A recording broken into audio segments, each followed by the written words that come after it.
Assalamualaikum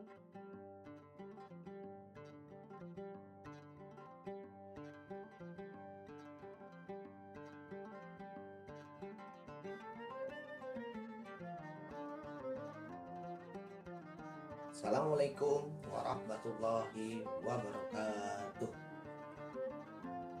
Kesempatan kali ini kita akan belajar tentang sejarah Khulafaur Rasyidin, yaitu khalifah-khalifah sepeninggal Rasulullah Sallallahu Alaihi Wasallam.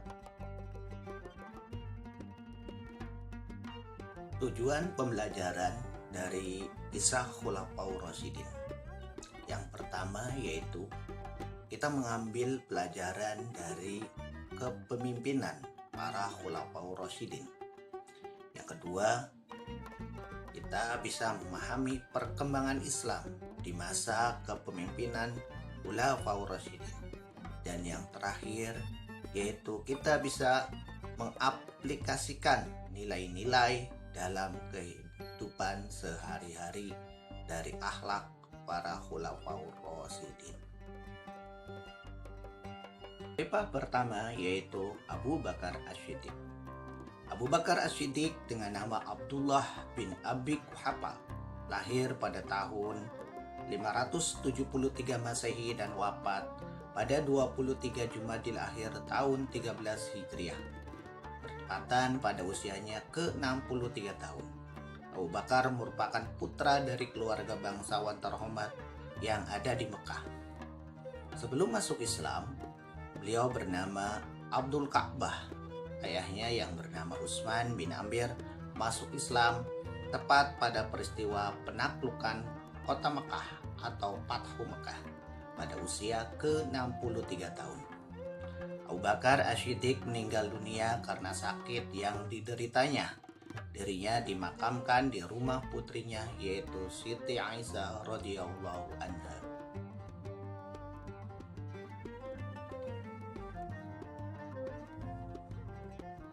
Keistimewaan atau keunggulan Sayyidina Abu Bakar As-Siddiq yang pertama yaitu namanya diabadikan dalam Al-Quran, yaitu dalam ayat 40 surat At-Taubah. Yang kedua yaitu beliau menjadi orang pertama yang akan masuk surga nanti. Yang ketiga, beliau juga menjadi mufti di masa Rasulullah Sallallahu Alaihi Wasallam. Yang keempat, beliau menjadi orang yang senantiasa bergerak untuk melakukan kebaikan. Dan yang kelima, beliau menjadi sahabat Nabi yang sangat tawadu atau rendah hati. Khalifah yang kedua yaitu Sayyidina Umar bin Khattab. Umar bin Khattab adalah salah satu sahabat Nabi Muhammad Shallallahu Alaihi Wasallam yang paling menonjol dan dikenal dengan julukan Al-Faruq yang berarti pemisah yang benar. Umar lahir sekitar tahun 584 Masehi di Mekah. Umar bin Khattab berasal dari Bani Adi yang merupakan bagian dari suku Quraisy. Nama lengkapnya adalah Umar bin Khattab bin Abdul Uzza. Keluarganya termasuk kelas menengah dan Umar memiliki kemampuan membaca dan menulis yang langka pada masa itu. Umar bin Khattab menjadi khalifah kedua setelah Abu Bakar wafat pada tahun 634 Masehi. Di bawah kepemimpinannya, kawasan Islam meluas dengan pesat, menaklukkan wilayah Persia, Mesopotamia, Mesir, Palestina, Suriah, Afrika Utara, dan Armenia. Umar melakukan reformasi administratif termasuk sensus, pengelolaan wilayah, taklukan, serta renovasi Masjidil Haram dan Masjid Nabawi. Dikenal dengan kesederhanaannya, ia juga menetapkan penanggalan Islam dimulai dari peristiwa Hijriah. Umar wafat pada tahun 644 Masehi setelah dibunuh oleh Abu Lu'lu', seorang budak Persia, saat memimpin sholat subuh. Setelah kematiannya, Utsman bin Affan menggantikannya sebagai khalifah. Khalifah yang ketiga yaitu Sayyidina Utsman bin Affan. Utsman bin Affan lahir di Thaif Jajar Arab pada tahun 573 Masehi atau 42 tahun sebelum hijriahnya Nabi Muhammad SAW.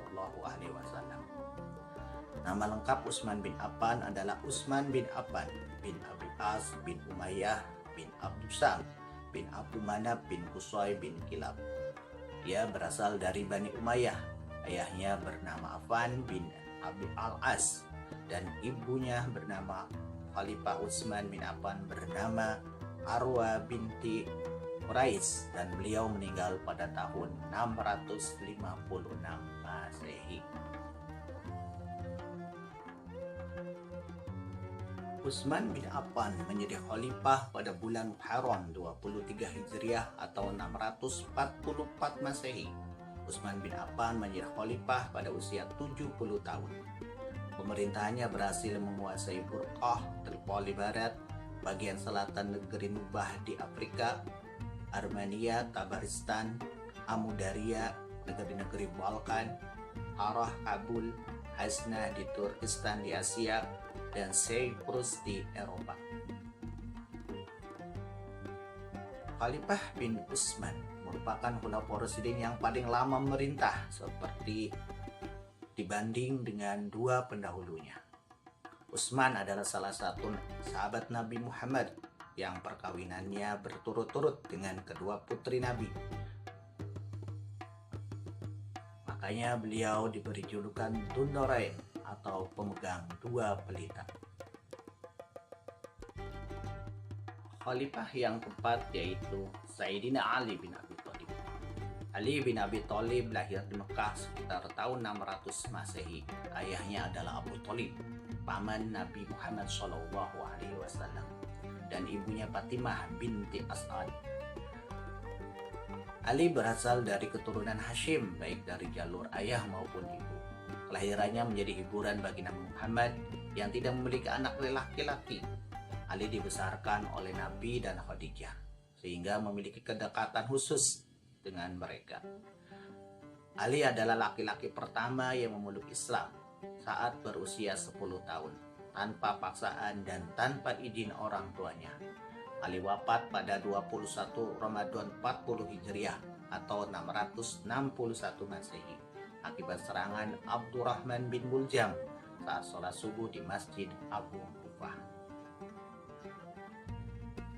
Saat Nabi dan umat Islam hijrah ke Madinah, Ali ditugaskan tidur di tempat tidur Nabi untuk melabui rencana pembunuhan oleh kaum Quraisy.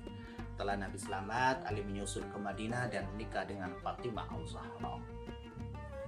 Ali dibaiat sebagai khalifah keempat pada tahun 350 Hijriah.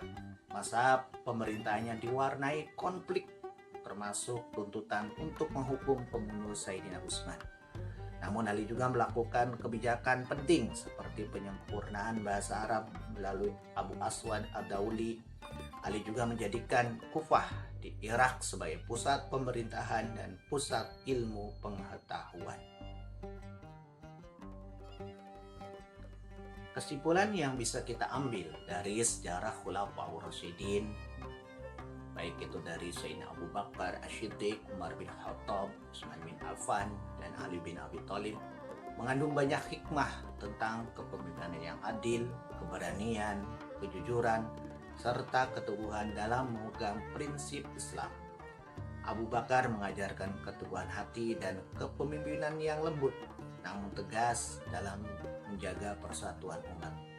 Umar memberikan teladan tentang keadilan, kepedulian pada rakyat kecil, dan keberanian mengambil keputusan sulit. Utsman menunjukkan kedermawanan, kelembutan hati, serta pengorbanan harta untuk kepentingan umat. Sedangkan Ali menjadi simbol kebijaksanaan, keberanian dalam menghadapi fitnah, dan penguasaan ilmu.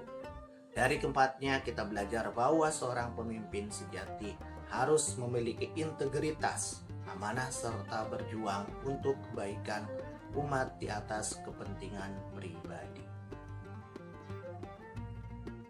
Demikian video kali ini. Saya ucapkan banyak terima kasih pada semua pihak yang telah mendukung. Wassalamualaikum warahmatullahi wabarakatuh.